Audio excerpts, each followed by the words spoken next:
Hi hello viewers, நான் உங்கள் lucky Fathima. மிச்ச நாளைக்கு போகிற ஒரு முக்கியமான வீடியோ தவறாமல் முழுமையாக பாருங்கள். பார்த்துட்டு உங்களோட கருத்துக்களை நீங்கள் கமெண்ட் பண்ணுங்கள். நீங்கள் இந்த ஃபோட்டோவை வச்சு மதிக்க வேணாம். நான் வந்து அந்த சம்பவத்தை பற்றி தான் பேச போகிறேன்னு சொல்லி நான் நிச்சயமாக அந்த சம்பவத்தை பற்றி பேச போகிறல. ஏன்னு சொன்னால் அந்த சம்பவம் இப்போ நடந்து முடிஞ்சு அந்த சம்பவத்தில் வந்து நாங்கள் பெற்றுக்கொள்ளக்கூடிய படிப்பினைகளை பற்றி தான் நான் உங்களுக்கு சொல்ல போகிறேன். நான் வந்து என் ஆசிரியர் அனுபவம், அதாவது வந்து நான் 12 வருஷம் பிள்ளைகளோட வேலை செஞ்ச ஒரு டீச்சர் என்ற அடிப்படையிலையும், நான் ஒரு தாய் என்ற அடிப்படையிலையும் பிள்ளைகளை பற்றி சில விஷயமும் இது மாதிரி நடக்கிறது சமூகத்திலேருந்து தடுக்கிறதுக்குரிய வழிமுறைகள் சிலதையும் தான் நான் இன்றைக்கி பேச போகிறேன். இந்த வீடியோவில் நிச்சயம் உங்களுக்கு ஒரு படிப்பினை இருக்கும், நிச்சயம் உங்களுக்கு ஒரு நல்ல விஷயம் கிடைக்கும் என்ற நம்பிக்கை எனக்கு இருக்குது. நிச்சயமாக இந்த வீடியோ முழுமையாக பாருங்கள். அதோட வந்து நீங்கள் பிடிச்சிருந்தா இதை மற்றவங்க பார்க்குறதுக்கு இதை நீங்கள் ஷேர் பண்ணுங்கள். இதில் நீங்கள் விளங்கி கொள்ள வேண்டிய விஷயம் என்னன்னு சொன்னால், பொதுவாக நான் வந்து சொல்கிறது வந்து பொம்பளை பிள்ளைகளுக்கு அதுவும் யங் ஏஜில் இருக்கிறாங்க தானே, உங்களோட குட்டிகளுக்கு தான் நான் இது பேசுகிறேன். கட்டாயம் கேட்டுக்கோங்க. இப்போ இதில் நடந்த சம்பவம் வந்து உங்கள் எல்லாத்துக்கும் தெரியும். ஒரு சின்ன பிள்ளையை அடித்து, தண்டை பெத்த தாயை அடித்து துன்புறுத்தி சாவுண்டு சொல்லி குப்பையில் வீசிட்டு போன ஒரு சம்பவம் தான் நடந்துச்சு. இது ஃபஸ்ட் சம்பவம் இல்லை.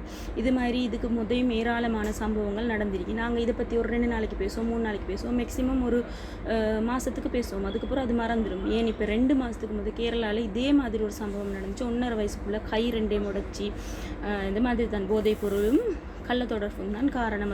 இதுக்கும் அதே சேம் ரீசன், போதைப் பொருளும் கள்ள தொடர்பும். அப்போ நாங்கள் இதிலேருந்து எடுக்க வேண்டிய படிப்பினைகளை தான் பார்க்க வேணும். இதுக்கு புறவு நடக்க இருக்கிற விஷயங்களை நாங்கள் தடுக்கிறேன்னு சொன்னால், இளம் சமுதாயம், இளமையான யூத்துக்கு வந்து நாங்கள் மண்டையில் போட வேண்டிய விஷயங்கள் நிறைய இருக்கு. அதை தான் நான் இந்த வீடியோவில் பேச போகிறேன். இப்போ நான் வந்து சாதாரணமாக 2019, 2020 ஒரு சம்பவம் ஒன்று சொல்கிறேன். 2019, 2020 நான் ஸ்கூலில் வந்து கிரேட் 12-13க்கு வந்து கிளாஸ் டீச்சராக இருந்தேன். நான் அட்வான்ஸ் லெவல் பிள்ளைகளுக்கு. அந்த டைமில் வந்து நான் ஒரு படம் பார்த்தேன். அந்த படத்தோட பேர் வந்து ஆதலால் காதல் செய்வீர் என்ற ஒரு படம். சாதாரணமாக வந்து இப்போ சொல்லி கொண்டு வரவானா நான் அது ஹராம் படம் பார்க்குறது. நான் வந்து இன்றைக்கி மார்க்கத்தை பற்றி பேச வரல, ஒரு அவேர்னஸ் வீடியோ இது.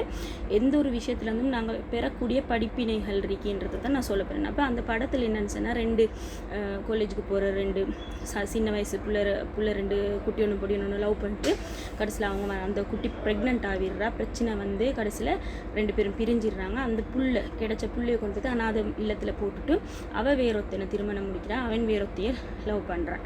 அப்போ அந்த புள்ளையை பற்றி ஒரு பாட்டு போகும் அந்த திரைப்படத்தில் வந்து ஆதலால் காதல் செய்வீர். நீங்கள் வேணுமெண்டா பாருங்கள், அதில் ஒரு பாட்டு இருக்குது, சர்ச் பண்ணி பாருங்கள் யூடியூப்பில். ஆறாரோ பாடிடு இங்கு யாரும் இல்லை என்று சொல்லி ஒரு பாட்டு உண்டு. அந்த பாட்டை பார்த்தா நிச்சயமாக நீங்கள் எல்லாரும் அழுவீங்க. கட்டாயம் என்ன சொன்னால், அனாதை இல்லங்கள்லையும் தாய் தகப்பன் இல்லாமல், தாய் தகப்பன் இருந்தும் இந்த மாதிரி கஷ்டப்படுற பிள்ளைகளோட நிலைமை வந்து அந்த பாட்டில் வந்து அழகாக எடுத்து காட்டியிருக்கி.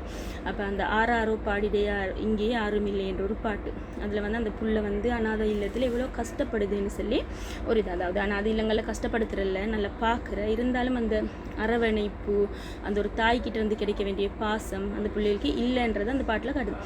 அப்போ அதை வந்து நான் வகுப்பில் அட்வான்ஸ் லெவல்ன்றது நேரம் சாதாரணமாக அந்த லவ் அண்டா என்ன, பாஞ்சி போகிறது என்ன, கல்யாணம் முடிக்கிறது என்ன, புள்ள பெக்கிறது என்ன, எல்லாம் தெரிஞ்சவங்க தண்ணிக்கு அந்த பிள்ளைகளுக்கு வந்து நான் இதை பற்றி சொன்னேன். இப்படித்தான் அவசரப்பட்டு லவ்வில் விழுந்தா கடைசியில் இப்படித்தான் நடக்கும்ன்றதை நான் விளங்கப்படுத்தினேன். அந்த படத்தை வச்சு என்ற பிள்ளைகள் வந்து மெயினாக புக் வாசிக்கிறாங்களோ இல்லையோ, படம் பார்க்குறது தானே. நான் சமூக நடைமுறை சொல்கிறேன். நீங்கள் எல்லோரும் பார்க்குற எல்லோரும் இதில் வந்து ஸ்கூல் போகிறவங்க இருப்பீங்க, பெரியவங்க இருப்பீங்க, உமா பாப்பா இருப்பீங்க. நான் சொல்ல வர விஷயம் என்னன்னு சொன்னால், குட்டிகள் கேட்டுக்கோங்க, தயவு செஞ்சுமா. நீங்கள் வந்து 18-15 வயசுக்கு போகிற, இப்போ பிள்ளைகள் 12 வயசுக்கு போகிறவே சாதாரணமாக இந்த காதல்ன்ற வலையில் உழுவுறீங்க. அப்படி இல்லாட்டி லவ் மேரேஜோ அரேஞ்ச் மேரேஜோ 2 விஷயத்தில் வந்து மிச்சம் கவனமாக இருங்க. உங்களோட வந்து பொருளாதார ஒரு வசதியை உருவாக்கி கொள்ளாமல், அப்படி இல்லாட்டி சரியான அண்டர்ஸ்டாண்டிங் இல்லாமல் ஒரு திருமண பந்தத்துக்கு போனேன்னு சொன்னால் கடைசியில் அதால் வந்து அதில் அவதிப்பட போகிறது, கஷ்டப்பட போகிறது வந்து நீங்கள் மட்டும் இல்லை, உங்களால் இந்த உலகத்துக்கு வர இன்னொரு உயிரும் தான்ன்றதை வந்து நீங்கள் மனசில் வச்சுக்கொள்ள வேணும். இப்போ இதில் என்ன நடந்துன்னு சொன்னால், அந்த பொம்பளையும் அந்த அவட கள்ளத்தொடர்புக்குரியவனும் சேர்ந்து அந்த புள்ளியானியாயம் செஞ்சுக்க. அப்போ அந்த புள்ளியோட வாப்பாவை பற்றி யோசிங்க. ஏற்கனவே அந்த வாப்பா வந்து தூர பிரதேசங்களில் கிளம்போ இன்னும் எங்கெங்கேயோ எல்லாம் போய்ட்டு ஒர்க் பண்ணுற ஒரு மனுஷன். அப்போ இவர் என்ன நடந்ததுன்னு சொன்னால், இவர் வந்து மனைவி ஏற்கனவே பிரிஞ்சுக்கிறாரு. மனைவி வந்து தன்னோட பிள்ளைய வந்து தன்னுடைய அந்த கள்ளக்காதலனோட சேர்ந்து தான் கொடுமைப்படுத்திருக்கு.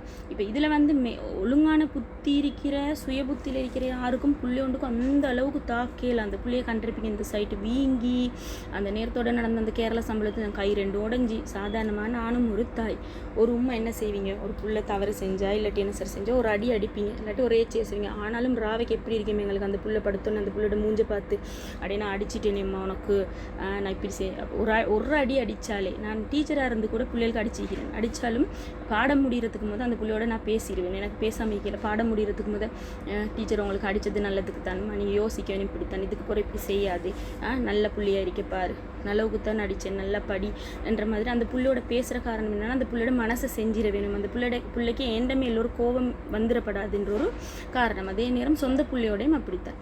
சொந்த பிள்ளைக்கு ஒரு அடி அடித்தாலே எங்களுக்கு எவ்வளோ கஷ்டமாக இருக்கு. அப்போ இந்த அளவுக்கு அடித்து தாக்குற அளவுக்குன்னு சொன்னால் இன்றைக்கி கள்ளத்தொடர்பு மட்டும் இல்லை காரணம். இன்றைக்கி உள்ள காரணம் என்னன்னு சொன்னால் அவள் போதைப் பொருளுக்கு அடிமையாக இருக்கிறா. அப்போ இவட அந்த அவனோட சேர்ந்து போதைப் பொருளுக்கு அடிமையாகினது தான் இவ்வளோ தூரம் காரணம். இப்போ அந்த விஷயம் முடிஞ்சப்போ நாங்கள் இங்கே யோசிக்கணும். ஒன்று திருமணத்தை சாய்ஸ் பண்ணுறது, அடுத்தது வந்து போதைப் பொருளுக்கு அடிமையாகிறது. போதைப் பொருளுக்கு எக்காரணம் கொண்டும் நான் சொல்கிறேன், பொடியன்மார் மட்டுமில்லை, இப்போ காலத்து குட்டிகளும் தான் இந்த சிகரெட் குடிச்சு பார்க்குறது, இல்லாட்டி சின்ன விஷயம் ஒன்று என்ன சரி ட்ரை பண்ணி பார்க்குறதுன்னு சொல்லி இந்த போதைப் பொருள் யார் சரி உங்களுக்கு தெரியாதொத்தர் இல்லாட்டி தெரிஞ்சொத்தரும் ஒரு டொஃபியோண்டாலும் தந்தா நீங்கள் பார்த்து தின்னுங்க. இப்போ பல விதமான இதுகள் இருக்குது. ஸ்டிக்கர் கூட இருக்குது, இந்த நாக்கில் ஒட்டுற ஸ்டாம்ப் ஸ்டிக்கர் கூட இருக்குது. நான் ஸ்கூல் பிள்ளைகளுக்கு கூட நான் படித்து கொடுக்குற காலத்தில் சொல்லிக்கிறேன், மிச்சம் கவனம் அறிங்க. யாராவது என்ன சொல்கிற ஒன்று உங்களுக்கு பழக்கிறாங்கன்னு சொன்னால் அவங்க ஏதோ ஒரு உள்நோக்கத்தோடு தான் பழக்கிறாங்க. உங்களை வச்சு ஒன்று வியாபாரம் செய்வாங்க, இல்லாட்டி உங்களை வச்சு ஏதாவது சாதிச்சுக்கொள்ள பார்ப்பாங்க. அப்போ இப்போ இந்த கதையிலேயும் அந்த தந்தை வந்து ஒரு டிவி பேட்டி கொடுத்துக்கிறார். அதில் சொல்கிறாரு 18,000 சல்லி அவருக்கு மாதம் கிடைக்குதான். என்னது அதுக்கு சொல்கிற என்னமோ சிங்கள வேர்ட் சொன்னார். அந்த அரசாங்கத்தால் கொடுப்பாங்களே அந்த சல்லி, அந்த மாதிரி அந்த சல்லி வந்து அவருக்கு வந்து 18,000 சல்லி கிடைக்கிறான். அந்த சல்லி அவன் வந்து எடுத்து கொடுப்பது தான் அவன் போதைப் பொருள் வாங்கி வியாபாரம் செய்கிறான்னு சொல்லி அந்த தந்தை வாக்கு மூலம் கொடுத்திருக்கிறாரு. அப்போ ஏதோ ஒரு நோக்கத்துக்கு தான் ஒருத்தவங்களுக்கு நெருங்குவானே ஒழிய ஒரு வேறு தேவைகள் இல்லை. அதோடு வந்து இன்னொன்று யோசிக்க வேணும். நீங்கள் இந்த உடலியல் தேவைன்றது ஒரு 5 நிமிஷம் 10 நிமிஷம் தேவை. அதுக்காக வந்து நீங்கள் 10 மாதம் பெற்ற பிள்ளைய வந்து இப்படி செய்ய இயலுமா ஒரு தாயால் என்ற கேள்வி வந்து எனக்கு இருக்கு. அதோட இன்னொரு விஷயம் அதோட யோசிக்க வேண்டிய இன்னொரு விஷயம் என்னன்னு சொன்னால், சாதாரணமாக நீங்கள் ஒரு பெண்மணி என்ற அடிப்படையில் வந்து ஒரு பெண் என்ற அடிப்படையில் வந்து நீங்கள் வந்து பல விஷயங்கள் நீங்கள் ஒரு உயிரை இந்த உலகத்துக்கு கொண்டாரன்று சொல்கிறது ஒரு பெரிய பொறுப்பு. ஒரு தாயாகிறது வந்து எல்லாத்துக்கும் நினச்ச மாதிரியே இல்லை. இப்போ சின்ன குட்டிகள் நினைப்பீங்க கல்யாணம் முடிக்கிறது, இப்போ இந்த படம் பார்க்குறது, படம் பார்த்துட்டு நினைக்கிறான் பொடியனும் குட்டியும் சேர்ந்தோடனே இந்த எண்டு முடிஞ்சிடும். படத்தில் வந்து நல்ல ஜொலியாக சேர்ந்துட்டாங்க கிளப் பண்ணுறோம். அது மாதிரி தான் நீங்கள் ஒரு ரியல் லைஃப்பில் நினச்சிக்கொள்கிறீங்க. அந்த எண்டுக்கு போகிறது தான் உண்மையான லைஃப் ஸ்டார்ட் பண்ணுது ப்ராக்டிக்கல் லைஃப்பில். அதனால் வந்து படத்தை பார்த்துட்டு அது மாதிரி எங்களுக்கு சொகுசா வாழையிலும் ஒரு பாட்டு முடிய போக்கில் வந்து பணக்காரன் ஆகுறதெல்லாம் படத்தில் தான், ரியல் லைஃப்பில் அப்படியெல்லாம் இல்லை. அதனால் வந்து ப்ராக்டிக்கல் எதுன்றதை நல்லா யோசிங்க. 14-13 வயசுலே நீங்கள் உங்களோட பேரண்ட்ஸை பாருங்கள், நீங்கள் சுற்று வட்டாரத்தில் உள்ள குடும்பங்களில் நடக்கிற விஷயங்களை பாருங்கள், பார்த்து யோசிங்க. நாங்களும் சரியாக படிக்காட்டி, சரியாக ஒரு ஃப்யூச்சர் உருவாக்கி கொள்ளாட்டி, சரியான முறையில் நாங்கள் நடந்து கொள்ளாட்டி எங்களுக்கு இதுதான் நிலைமைண்டு. சரி, அதோட வந்து கஷ்டத்தில் இருக்கிற வறுமையில் இருக்கிற தாய்மார்கள் உங்களுக்கு அரசாங்க உதவி கிடைக்குதா, இல்லாட்டி நீங்கள் ஒரு சுய தொழில் சரிங்களா, அதால் எந்த லைஃப் தான் இப்படி ஆகிட்டு புள்ளோட லைஃப்பை சரி நல்ல ஒரு நிலைமைக்கு கொண்டாட வேணுமென்ற ஒரு நல்ல தோட்டில் நீங்கள் இருந்தீங்கன்னு சொன்னால் இறைவனும் உங்களுக்கு உதவி செய்வான். இந்த மாதிரி ரோட்டில் அடித்து வீசுகிற உம்மமாரோட இப்படி போனால் எவ்வளோ உம்மமார் இங்கே வெளிநாடுகளில் வீட்டு வேலை செஞ்சு எவ்வளோ வேலை செஞ்சு தன்னோட குடும்பத்துக்காக எவ்வளோ கஷ்டப்படுறவங்க இருக்கிறாங்க. அவங்களெல்லாம் தூக்கி எங்கேயோ வைக்க வேணும் நாங்கள். அப்போ ஒரு பெண் வந்து இன்னத்தனோட படுக்கத்தான் போவேணும் என்ற ஒரு தேவை இல்லை. தன்னுடைய பிள்ளைகளை காப்பாற்றுறதுக்கு எவ்வளவோ விஷயங்கள் இலங்கையில் செய்யலும். சரி, அப்போ அந்த மாதிரி நல்ல ஒரு மனுஷனாக இருக்க பார்த்தீங்கன்னு சொன்னால் நல்ல உதவிகளும் சரி, நல்ல விதமான முடிவுகளும் சரி, இறைவன் இடத்துலேருந்து சரி, இயற்கை இடத்துலேருந்து சரி உங்களுக்கு நல்ல முறையில் கிடைக்கும். அதனால் வந்து பிள்ளைகள் வளர்கிறவங்க வந்து ஒரு கல்யாணம் முடிக்க இருக்கிறவங்கெல்லாம் இந்த விஷயத்தெல்லாம் பாரதூரமாக யோசிங்க. இதில் நிறைய படிப்பினைகள் இருக்குது உங்களுக்கு. அதனால் யோசித்து நடந்துக்கோங்க. இந்த மாதிரி ஒரு சம்பவம் இன்னொரு பிள்ளைக்கு வந்து எதிர்காலத்தில் நடக்காமல் இருக்குது.